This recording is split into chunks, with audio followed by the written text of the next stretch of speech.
बिस्मिल्लाहिर्रहमानिर्रहीम। कैसे हैं भाई आप लोग? रटना नहीं है, समझना है। मैट्रिक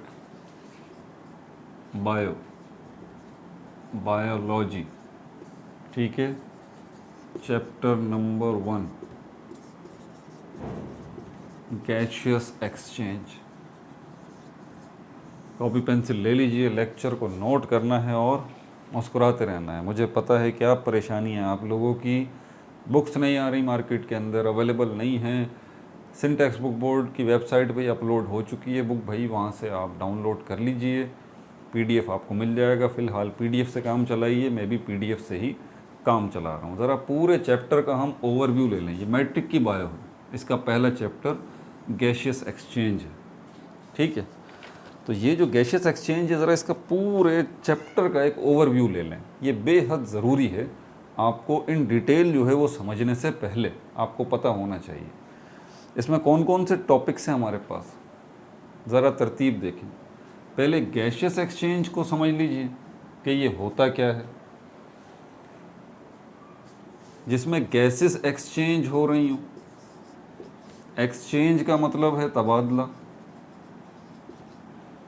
एक्सचेंज मतलब लेन देन करना, लेन देन करना, लेना और देना, इसको कहते हैं एक्सचेंज। तो यहाँ पर गैसेस का तबादला हो रहा है, लेन देन हो रहा है। एक गैस जा रही है, दूसरी आ रही है। लेकिन कौन सी गैसेस भाई? बहुत सारी किस्मों की गैसेस हैं। एयर को अगर आप देख लें तो एयर जो है वो भी मिक्सचर है गैसेस का। क्या है ये? मिक्सचर है। इसमें बहुत सारी गैसेस हैं, ठीक है। क्या है इसके अंदर? 79%, आई थिंक 79% जो है वो नाइट्रोजन गैस है इसके अंदर। क्यों अल्लाह ताला ने एयर के अंदर, ये एयर जो हमारे इर्द गिर्द है, इनविजिबल है, नज़र नहीं आ रही, 79% इसमें नाइट्रोजन गैस है। उसके बाद हमारे पास 21% लगभग ऑक्सीजन गैस आ जाती है। अब 79 और 21 तो ये तो 100% हो गए, ऐसी बात नहीं है। आप इसको कुछ थोड़ा सा 78% कर लें, इसको 21% कर लें, ठीक है। अब 1% की जो गुंजाइश निकल आती है ये हो गई हमारे पास ऑक्सीजन गैस, ये हो गई हमारे पास नाइट्रोजन गैस। ये 1% की जो गुंजाइश निकल आती है, इसमें बहुत सारी गैसेस हमारी एयर में आ जाती हैं। कौन कौन सी gases? For example carbon dioxide gas है, कार्बन मोनोऑक्साइड गैस है, सल्फ़र डाइऑक्साइड गैस है, ठीक है। इसके अलावा हमारे पास नोबल गैसेस हैं, नोबल गैसेस हैं हमारे पास। कौन कौन सी? हीलियम गैस है, क्रिप्टॉन गैस है, आर्गॉन गैस है, जिनॉन गैस है, ठीक है, और नियॉन गैस है। ये वाली गैसेस जो हैं वो भी मौजूद हैं हमारी एयर के अंदर। हमारी एयर के अंदर एक चीज़ और भी है जिनको हम वाटर वेपर्स कहते हैं, इनको उर्दू में कहते हैं आबी बुखारात। ये क्या है? वाटर वेपर्स पानी की ही एक स्टेट है। पानी सॉलिड स्टेट में भी है जिसको हम आइस कहते हैं, लिक्विड स्टेट में भी है जिसको हम पानी कहते हैं, और पानी जो है वो वेपर्स की स्टेट के अंदर भी है जिसको नॉर्मली हम स्टीम कहते हैं। वाटर वेपर्स को आप स्टीम कह लें, इसको उर्दू में कहा जाता है भाप। समझ में आ रही बात? तो ये तीन पानी की मुख्तलिफ हालतें हैं। तो ये एयर के अंदर कौन सी पानी कौन सी हालत में मौजूद है? ये वाटर वेपर्स की शक्ल में भी मौजूद है। तो कहने का मकसद ये है, आपकी एयर जो है इसको पहले आपको समझना पड़ेगा, गैसेस एक्सचेंज जो है उसके बाद आएगी। तो यहाँ पर एयर में आपको पता लग गया कि गैसेस की तफसीलात भी हो गई, दूसरी चीज़ जो है वो लिक्विड की तफसीलात भी हो गई। मैटर की तीन ही स्टेट्स हैं ना फ़िलहाल, चौथी भी है, बोस आइंस्टाइन कंडेंसेट भी उसको हम कहते हैं। वो तो हमारा टॉपिक नहीं है, वो तो बहुत एडवांस है, उसको भी डिस्कस करेंगे इंशाल्लाह। तो तीन स्टेट्स जो हैं हमारे पास, सॉलिड, लिक्विड और गैस, तो ये तीनों स्टेट इस एयर के अंदर मौजूद हैं। आप हैरान होंगे मेरी बात सुन के, जी बिल्कुल एयर के अंदर मौजूद हैं, अभी भी मौजूद हैं, इस रूम में भी मौजूद हैं, आपके पास भी मौजूद हैं। अब आप मैटर की जो गैस वाली फॉर्म है उसको तो आपने देख लिया, carbon dioxide, carbon monoxide, nitrogen gas, oxygen gas, ठीक है। ये सब आपकी एयर का गैस पोर्शन बना रही हैं। दूसरा जो लिक्विड पोर्शन है उसके अंदर हमारे पास वाटर वेपर्स आ जाते हैं। ये लिक्विड पोर्शन है, याद रहे, वाटर वेपर या स्टीम जो है वो अभी भी वाटर ही है, इसको हम गैस नहीं कह सकते। H2O फॉर्म में है, जी बिल्कुल H2O। जब तक ये H2O है ये गैस नहीं कहला सकती। बहरहाल ये एक अलग बहस है, फ़िलहाल आप इसको गैस ना समझें। ये पानी की ही एक शक्ल है जो कि एयर में मौजूद है, ठीक है, गैस जैसी ज़रूर है। बहरहाल तीसरी जो सॉलिड स्टेट है वो हमारे पास होते हैं डस्ट पार्टिकल्स। डस्ट पार्टिकल्स ये मौजूद होते हैं, डस्ट पार्टिकल्स। तो ये डस्ट पार्टिकल्स जो हैं ये सॉलिड हैं असल में। इसकी मिसाल हमारे पास क्या है, जैसे चौक होती है, चौक या टेल्कम पाउडर होता है, उसको आप उड़ा दीजिए हवा में, या बाहर मट्टी जो धूल मट्टी उड़ रही होती है वो क्या है भाई, वो भी तो डस्ट पार्टिकल्स ही तो हैं, ज़र्रात हैं। तो आपकी एयर इन चीज़ों का मजमुआ है पहले तो। अब उसमें से इतनी सारी गैसेस जो हैं, ये हम वाटर वेपर जो हैं ये, और हमारे पास ये दूसरी जो गैस है, सो नाइट्रोजन गैस है, ऑक्सीजन गैस है, इन्हीं गैसेस में से कुछ गैसेस का तबादला हो रहा है, एक्सचेंज हो रहा है, लेन देन हो रहा है। अब सवाल ये पैदा होता है, जब हमने अर्थ की पूरी बात कर ली, इसको मिटा दूं, जब हमने अर्थ की पूरी बात कर ली,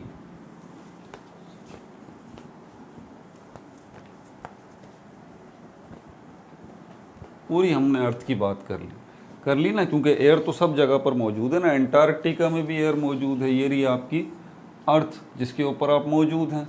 तो यहाँ पर ये एटमॉस्फेयर जो है इसके अंदर ये एयर मौजूद है, ठीक है। उसके बाद ये अर्थ आ जाती है, मट्टी है नीचे, मट्टी के अंदर चले जाइए आप, यहाँ पर भी एयर मौजूद है, थोड़ी सी मिकदार में, ज़्यादा मिकदार में नहीं, थोड़ी मिकदार में। तो इससे ऊपर ये जो आपका एटमॉस्फेयर है इसमें भी एयर मौजूद है, ठीक है। इसके अलावा पानी जो है, जो समंदर हैं, ये समंदर जो ज़मीन के ऊपर हैं, मट्टी की बात नहीं कर रहा, जो समंदर हैं, जो 5 समंदर हैं हमारे ओशंस,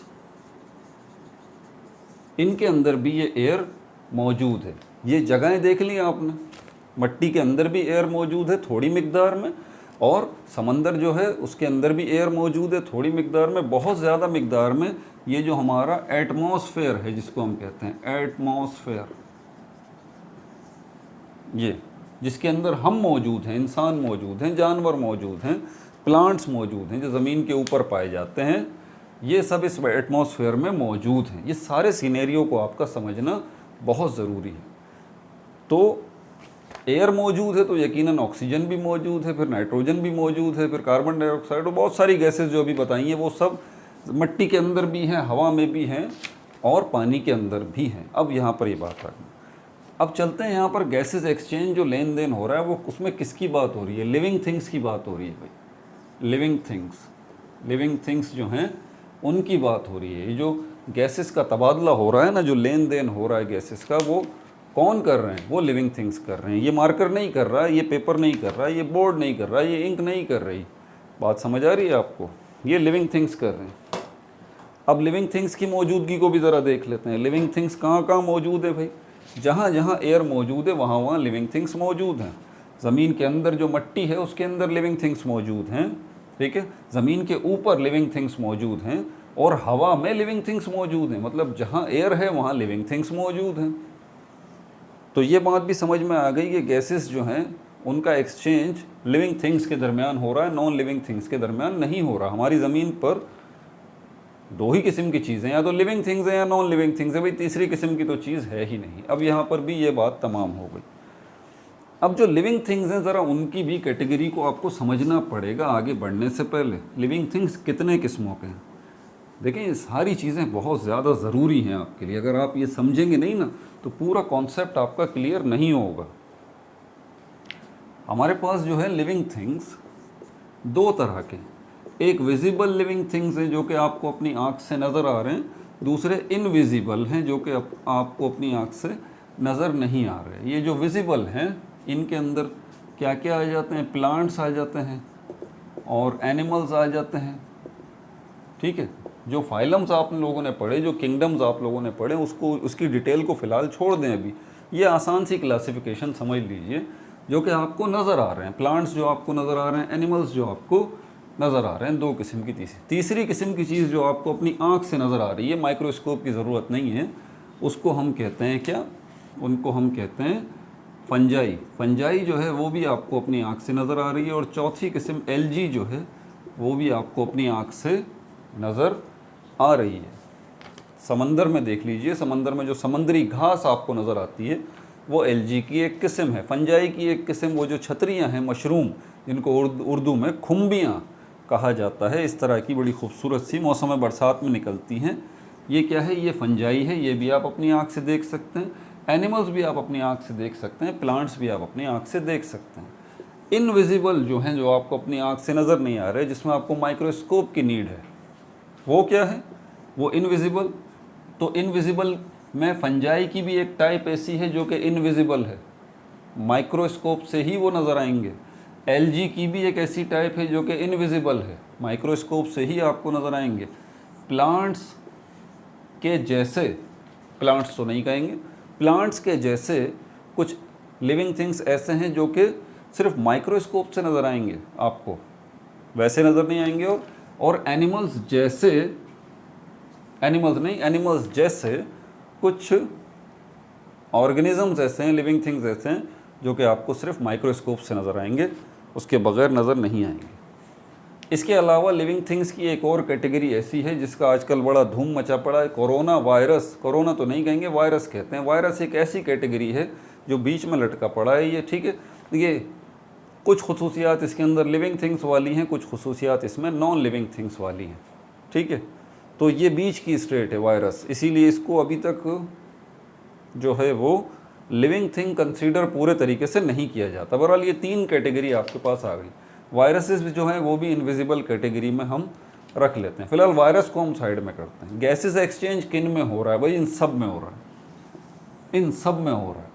वो विजिबल लिविंग थिंग्स जो हैं सब में, उनमें भी गैसेस एक्सचेंज हो रहा है। जो इनविजिबल लिविंग थिंग्स हैं, माइक्रो ऑर्गेनिजम्स हैं, बैक्टीरिया हैं, सब उनमें भी गैसेस एक्सचेंज हो रहा है। मुझ में भी गैसेस एक्सचेंज हो रही हैं, आप में भी हो रही हैं। क्लियर हो गई ये बात? तो यहाँ पर लिविंग थिंग्स की क्लासिफिकेशन भी हो गई। अब वो जो किंगडम है, 5 किंगडम, उनको फ़िलहाल आप छोड़ दें, ठीक है, उनको तो बाद में डिस्कस करेंगे। अब चलते हैं एयर की तरफ। जो एयर है हमारी, क्या वो उनमें सारी गैसेस जो हैं उनका एक्सचेंज हो रहा है? देखिए यहाँ पे ट्रांसपोर्ट का वर्ड इस्तेमाल नहीं हो रहा। ये नहीं कहा जा रहा कि एक गैस जो है वो जा रही है सिर्फ, नहीं नहीं नहीं, यहाँ पर आने जाने दोनों की बात हो रही है, इसीलिए एक्सचेंज का वर्ड इस्तेमाल किया गया, ठीक है। अब आगे चलते हैं, कौन सी गैसेस हैं वो जिनमें ये गैसेस एक्सचेंज का, जो कि गैसेस एक्सचेंज के प्रोसेस में इन्वॉल्व हैं। तो वो हमारे पास जो है वो एक ऑक्सीजन गैस है, ऑक्सीजन गैस है जिसका फॉर्मूला है O2, ठीक है। आप समझ रहे होंगे शायद नाइट्रोजन गैस है, नहीं, नाइट्रोजन गैस नहीं है भाई। दूसरी हमारे पास है कार्बन डाइऑक्साइड गैस जिसका फॉर्मूला है CO2। समझ में आ रही है बात? यही 2 गैसेज हैं जिनका एक्सचेंज चल रहा है। एनिमल्स में भी चल रहा है विजिबल वाली कैटेगरी के अंदर, प्लांट्स में भी चल रहा है, फंजाई में भी चल रहा है, एल्गी में भी चल रहा है। इनविजिबल वाली कैटेगरी के अंदर आ जाए तो सारे माइक्रो ऑर्गेनिज्म आ जाते हैं, बैक्टीरिया आ जाते हैं माइक्रो ऑर्गेनिज्म में, फंजाई आ जाता है माइक्रो ऑर्गेनिज्म में, एल्गी जो है वो आ जाते हैं माइक्रो ऑर्गेनिज्म में, प्लांट लाइक जो हैं माइक्रो ऑर्गेनिज्म, उनके अंदर भी ये गैसेज एक्सचेंज का प्रोसेस हो रहा है। तो ये था ओवरव्यू थोड़ा सा आपके इस चैप्टर का, गैसेस एक्सचेंज। अब यहाँ पर जो टॉपिक हैं ज़रा आप उनको 1 मिनट के लिए सुन लीजिए, ठीक है। इसकी डिटेल में मैं बाद में बात करूँगा, ठीक है। 6 टॉपिक हैं आपके इस चैप्टर के अंदर, मेन टॉपिक 6 हैं। पहला टॉपिक जो है, इसके अंदर मज़ीद टॉपिक होंगे या नहीं होंगे इनको तो देख लेंगे। पहला टॉपिक है इंट्रोडक्शन का, 4-5 लाइनें लिखी हुई हैं पहले पेज के ऊपर, उसमें ज़्यादा कोई तफसील नहीं है। तो इसके अंदर पहले टॉपिक के अंदर तो कोई सब हेडिंग ABC लाइक कुछ भी नहीं है। दूसरा टॉपिक इस 6 टॉपिक्स में से जो है वो है गैसेस एक्सचेंज इन प्लांट्स का। अब देखें क्लियरली उसने अब ये बात की, अब गैसेस एक्सचेंज की बात हो गई। अब किसकी बात हो रही है? गैसेस एक्सचेंज इन प्लांट्स की बात हो रही है, ठीक है। इसी टॉपिक के अंदर, गैसेस एक्सचेंज इन प्लांट्स वाले टॉपिक के अंदर ही आप फोटोसिंथेसिस का टॉपिक भी पढ़ेंगे और रेस्पायरेशन का टॉपिक भी पढ़ेंगे। इनके दरमियान फ़र्क को भी डिस्कस करेंगे। ये जब मैं वीडियोस बनाऊंगा अगली वीडियोस इनके ऊपर, तो फिर इसको डिस्कस करेंगे। इसी दूसरे टॉपिक के अंदर, गैसेस एक्सचेंज इन प्लांट्स के अंदर ही स्टोमेटा का एक टॉपिक है, उसको भी हम डिस्कस करेंगे। तीसरा टॉपिक फिर उसके बाद जो है वो आ जाता है गैसेस एक्सचेंज इन एनिमल्स। अब एनिमल्स की बात आ गई। इसके अंदर हमारे पास 3 टॉपिक है। ये थोड़ा सा मुश्किल टॉपिक है। इसमें पहला टॉपिक है प्रॉपर्टीज़ ऑफ रेस्पिरेटरी सरफेस। ये रेस्पिरेटरी सरफेस क्या है? रेस्पिरेटरी वर्ड रेस्पिरेशन से ही मिलता जुलता है। जब रेस्पिरेशन समझाया जाएगा तो रेस्पिरेटरी सरफेस को भी क्लियर किया जाएगा। बहरहाल इसमें गैसेज एक्सचेंज इन एनिमल्स में पहला टॉपिक ये है। दूसरा है प्रोपोर्शन ऑफ प्रॉपर्टीज़ का मतलब होता है क्वालिटीज़ या खुसूसियात। ठीक है, रेस्पिरेटरी सरफेस की खुसूसियात कैसी होनी चाहिए, ये सारी तफसील इसके अंदर मौजूद है। पहला टॉपिक जो तीसरे टॉपिक के अंदर फिर है proportion of respiratory surface. Proportion का मतलब होता है हिस्सा। रेस्पिरेटरी सरफेस का कितना हिस्सा शामिल है रेस्पिरेशन में। क्या रेस्पिरेटरी सरफेस जो है ज़्यादा होने से रेस्पिरेशन बढ़ जाती है या कम हो जाती है, या रेस्पिरेटरी सरफेस के कम होने से रेस्पिरेशन पे कोई फ़र्क पड़ता है, इसको डिस्कस करेंगे। तीसरा टॉपिक इसमें रेस्पिरेटरी सरफेस के अंदर large surface area, large surface area, ये डिस्कस इसके अंदर किया गया। ये तफसीलात आगे देखेंगे। चौथा जो हमारे पास टॉपिक है, टोटल 6 टॉपिक है ना पूरे चैप्टर के अंदर, यह है गैसेस एक्सचेंज इन ह्यूमंस। देखें पहले क्या हुई, गैसेस एक्सचेंज इन प्लांट्स की बात हुई, फिर क्या हुई, गैसेस एक्सचेंज इन एनिमल्स की बात हुई, अब ख़ास तौर पे इंसानों की बात आ रही है, गैसेस एक्सचेंज इन ह्यूमंस। इसके अंदर कौन कौन से टॉपिक आ रहे हैं? इसमें ह्यूमन रेस्पिरेटरी सिस्टम आ रहा है। आपकी बॉडी के अंदर, ह्यूमन बॉडी के अंदर आपको पता है 8 से 10 किस्म के सिस्टम हैं। मस्क्यूलर सिस्टम है, स्केलेटल सिस्टम है, रेस्पिरेटरी सिस्टम है, नर्वस सिस्टम है, एक्सक्रीटरी सिस्टम है, विनस सिस्टम है, आर्टेरियल सिस्टम है, सर्कुलेटरी सिस्टम है, एक्सक्रीटरी सिस्टम है, डाइजेस्टिव सिस्टम है। तो कई सिस्टम हैं, ठीक है। उनमें से एक सिस्टम जो है वो आपका वो रेस्पिरेटरी सिस्टम कहलाता है, जिसमें आप गैसेस एक्सचेंज वगैरह की तफसीलात पढ़ेंगे। इसमें और फर्दर टॉपिक्स कौन कौन से आ रहे हैं? इसमें लंग्स आ रहा है, trachea, bronchi, bronchioles, process of breathing इसके अंदर आएगा कि आप सांस कैसे लेते हैं। ये जो लंग्स, ट्रैकिया, ब्रोंकाई, ब्रोंक्यूल्स मैंने आपको बताया, ये रेस्पिरेटरी सिस्टम के ऑर्गन हैं। उसके बाद प्रोसेस ऑफ ब्रीथिंग, कि ये ब्रीथिंग जो सांस लेने का प्रोसेस है ये क्या है। ये 2 स्टेप के अंदर होता है। एक पहले स्टेप को कहते हैं इंस्पायरेशन, दूसरे को कहते हैं एक्सपायरेशन। इसकी तफसीलात हैं वो भी डिस्कस करेंगे।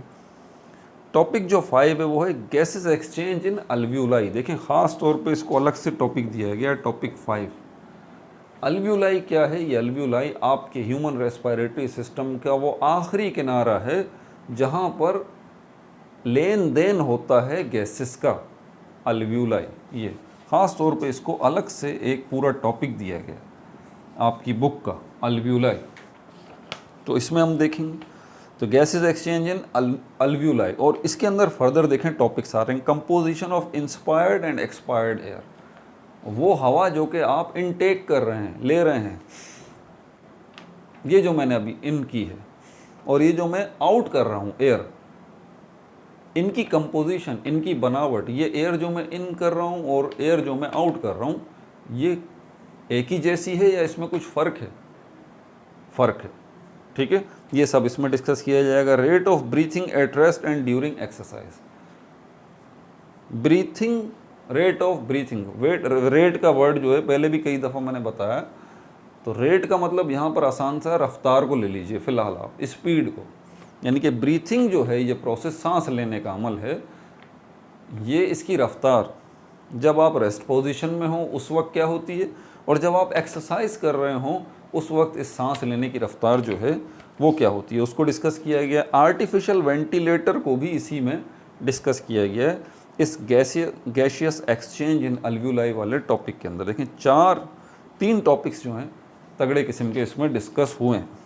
आर्टिफिशियल वेंटिलेटर, उसके बाद छठा टॉपिक जो आता है वो आता है रेस्पिरेटरी डिसऑर्डर्स का, यानी कि आपके सांस लेने के प्रोसेस में जो बीमारियां हैं, जो सांस की बीमारियां हैं, आसान लफ्ज़ों में रेस्पिरेटरी डिसऑर्डर्स का मतलब वो बीमारियां जो कि सांस से, अमले तनफ़ुस से मुताल्लिक हैं, उन बीमारियों की बात यहाँ पर कुछ की गई है, जिसमें एक बीमारी ब्रोंकाइटिस है, फिर एम्फाइसीमा है, फिर न्यूमोनिया है, फिर एस्मा है, फिर लंग कैंसर है।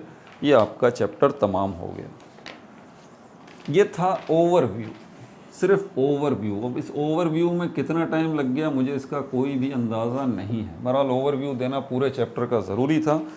Matric biology first lecture first chapter का ओवरव्यू हो गया। गैसेज एक्सचेंज इन प्लांट्स ये हमारा टॉपिक होगा नेक्स्ट वीडियो में। तो अपना बहुत ज़्यादा ख्याल रखिएगा। No like no subscribe, only share.